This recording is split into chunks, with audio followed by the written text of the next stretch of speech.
If you're gonna multiply some integers together, and you're only multiplying two integers together, then what you can do is go by this rule here. If both numbers are the same sign, so they're either both positive numbers or both negative numbers, then the answer is positive. But if they're different signs, meaning one of them is positive and the other one is negative, then the answer will be negative. So we're gonna go through just on these couple right here. See how these are the same sign, both numbers are negative.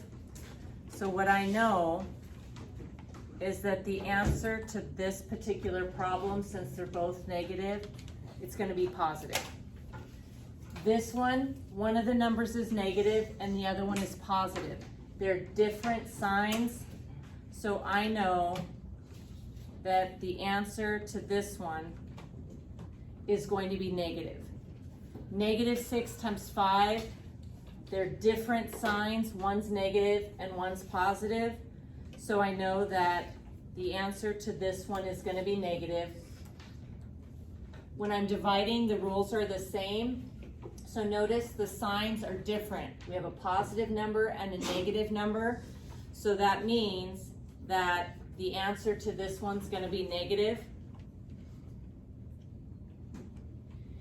These two numbers, one of them's negative and the other one's negative. Since they're the same sign, the answer is going to be positive. Bless you. And then this one here, these two numbers, both of them are negative. So since it's the same sign, the answer is going to be positive. Now I'm just going to go in and do the actual multiplication or division. So 5 multiplied by 2 is 10. Since they're both negative, the answer is going to be positive 10.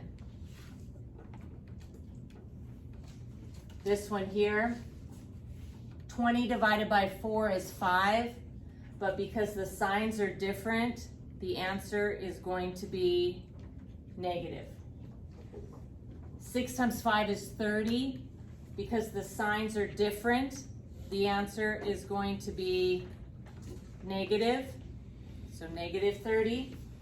Here, 32 divided by 4, it takes 8 fours to get to 32, but because the signs of these numbers are different, the answer is negative. 8 times 9 is 72, but because the signs of the numbers are both the same, the answer is positive. And then here, 24 divided by 8 is 3, and since both the signs are negative, they're the same sign, the answer is going to be positive. So I have positive 3. Okay, so same sign, both positive or both negative, the answer's positive. If you have one of each, one positive number, one negative number, then the answer is negative. Now if you are multiplying a whole bunch of numbers together,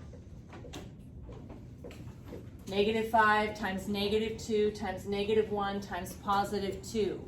And you can tell it's multiplication because the numbers are next to each other with parentheses around them.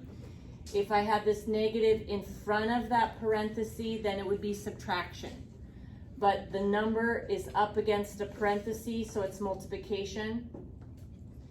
So when I multiply those 4 numbers together, a shortcut is to just count how many negatives there are. And in this particular case, I have 1 negative, 2 negatives, 3 negatives. So if there are 3 negatives, then that's an odd number. So if it's an odd amount of negatives, the answer is negative. 5 times 2 is 10, 10 times 1 is 10, 10 times 2 is 20, but because there are 3 negatives, the answer is negative. Odd amount of negatives, the answer is negative. I'm going to go back in and make these ones red. Okay, then here, counting the negatives. See how I only have one negative there? The number 1 is odd, so that means that my final answer is going to be negative. Then multiply the numbers together. 2 times 2 is 4, and 4 times 3 is 12, so the answer is negative 12. In this one, let's count how many negatives there are. I have 1, 2 negatives. If there's an even amount of negatives, the answer is positive, so my answer is going to be positive. And 1 times 9 is 9, and 9 times 3 is 27. Okay, and then last example here, let's count the negatives. I have 1, 2, 3, 4 negatives. So if I have 4 negatives, that's an even amount of negatives, so my answer is positive. And then let's do the multiplication. 3 times 2 is 6, 6 times 1 is 6, and 6 times 6 is 36. Okay, so to summarize, if there's only 2 numbers that you're multiplying together, if they're the same sign, both positive or both negative, then the answer is positive. If you're multiplying 2 numbers together and one of them is negative and the other is positive, then the answer is negative. If you're multiplying a whole bunch of numbers together, if you count how many negatives there are, if there's an even amount of negatives, 2, 4, 6, 8, 10, if there's an even amount of negatives, your answer is positive. And if there's an odd amount of negatives, then your answer is negative. Even if you go back and look at these originals and you're like, they're the same sign, so it's positive. If you count the negatives, see how there are 2 negatives and that's an even number? It was positive. Here, there's only 1 negative and the number 1 is odd, and so the answer's negative.